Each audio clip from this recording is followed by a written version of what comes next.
Good day sa inyo mga katiktik. Google account ng Vivo Y17s. Ito yung ipa-bypass natin mga katiktik. So dapat nakakonect tayo dito sa Wi-Fi, and then kailangan natin dito mga katiktik i-turn on ang talkback. Long press natin volume up, volume down, ganyan, at pindutin mo yung turn on. Pagkatapos nyan, long press mo ulit yung volume up, volume down hanggang sa mag-on ang talkback niya mga katiktik. Ayan, so mag-draw tayo ng inverted letter L dito mga katiktik. Ayan. Tapos meron siyang nagsabi siya voice commands are not available, so hindi siya accepted.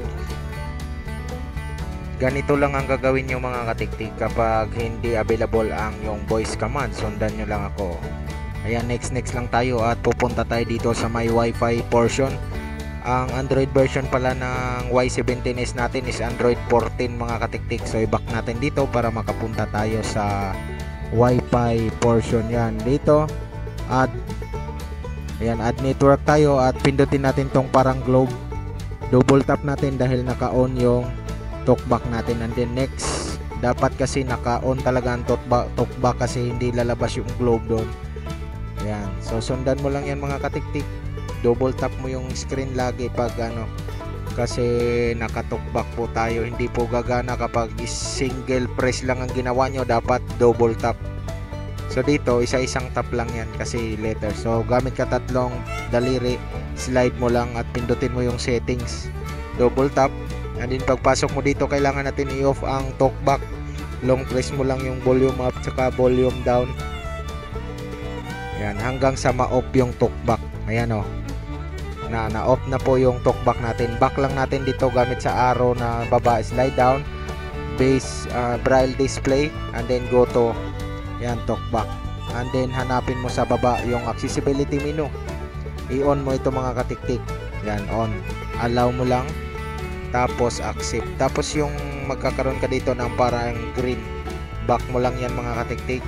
Gagamitin mo siya, assistant, tapos sabihin mo open settings. At kusa na po yung magbubukas ang iyong settings dyan mga katiktik. Pupunta po yan kusa sa settings. At pagdating dito sa settings, ayan, papakita ko muna sa inyo yung model niya. Ayan o, FunTouch OS 14 na po, Android 14, and then Y17. So pasok ka dito, and then hanapin mo yung Easy Touch. Ayan, i-on mo din yung Easy Touch. In case lang yan mga katiktik, for emergency purpose yan, kaya i-on natin. So again, ayan yung model niya at ang version. So punta ka lang dito sa system, hanapin mo yung phone clone, tapos agree mo, tapos new Android new phone, kasi new po ito mga katiktik, got it. Yan, allow mo yan mga katiktik hanggang sa makarating ka doon sa camera, yan, scan.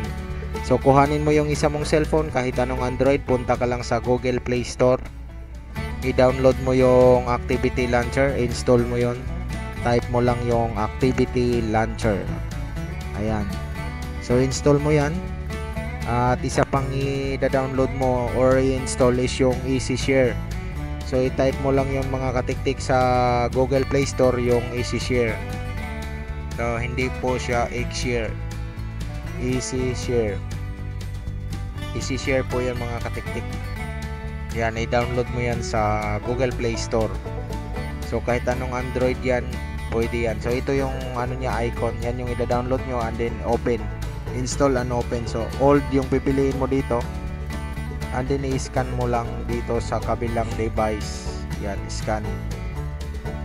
Pag na-scan na mga katiktik, antayin mo lang na mag-connect yung dalawang phone, at saka mo ngayon i-transfer o ipasa yung i-download natin na Activity Launcher. Yan, naglo-loading. Kailangan mo yan i-uncheck lahat. Yan, dapat walang naka-check yan. Pansinin mo, walang naka-check. Pasok ka dito sa apps. Ito lang i-check mo yon, Activity Launcher yung di-download mo. Next mo na lang yan. Enter mo lang yung password ng iyong screen lock, and then i-okay mo na lang yan. Antayin mong matransfer yon mga katiktik. Ayan, done. Tapos pindutin mo tong parang relo. Ayan, apps, and then open mo mga katiktik yung Activity Launcher na naipasa mo. Tapos okay mo lang.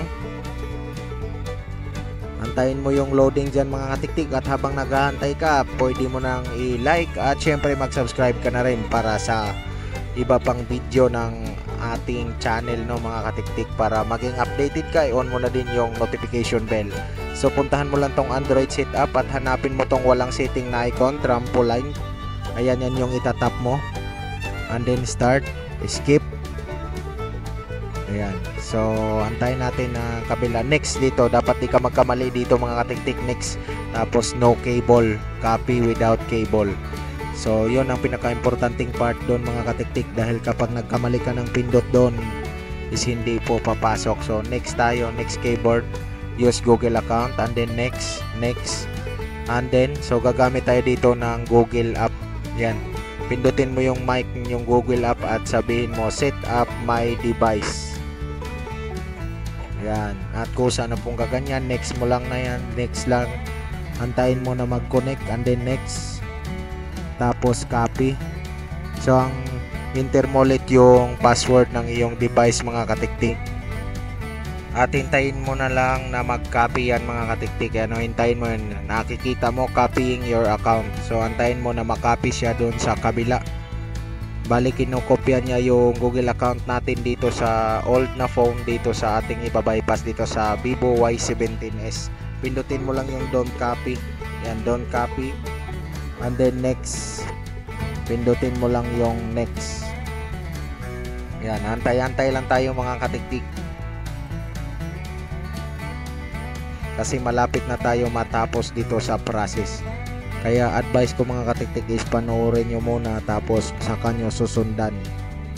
Huwag nyong sasabayan mga katiktik, mahirap kapag may mali tayo, magagaya nyo din yung mali na na portion. So yun, skip mo lang yun.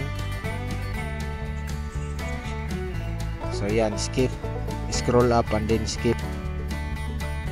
Tapos hintay lang tayo ng ilang saglit. Next, kusa po yung babalik doon sa parang start mga katiktik.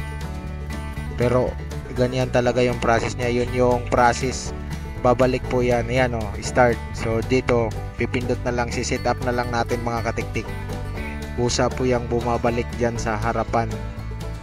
Ayan, dito don't copy na yung pipindutin natin. Kanina, yung next yung pinipindot natin. So ito yung Google account na nakopya niya dito sa kabila. So titingnan natin yung settings nito. Punta tayo sa accounts. Ayan, sa accounts. Ayan, so makikita natin dito yung Google account. Ayan o, pareho yan sila mga katiktik. Ayan, kasi nakopya niya dito yung Google account natin. Kaya mai-bypass na natin ang ating Vivo Y17s. Yan, next na lang mga katiktik hanggang makarating tayo sa home screen. At syempre kailangan natin tanggalin yung easy touch kanina na pinang-on natin at yung accessibility menu. So kung nakarating ka dito mga katiktik sa part na ito at nasundan mo ng maigi, congrats sa iyo mga katiktik, at sana mai-like mo ang video na to.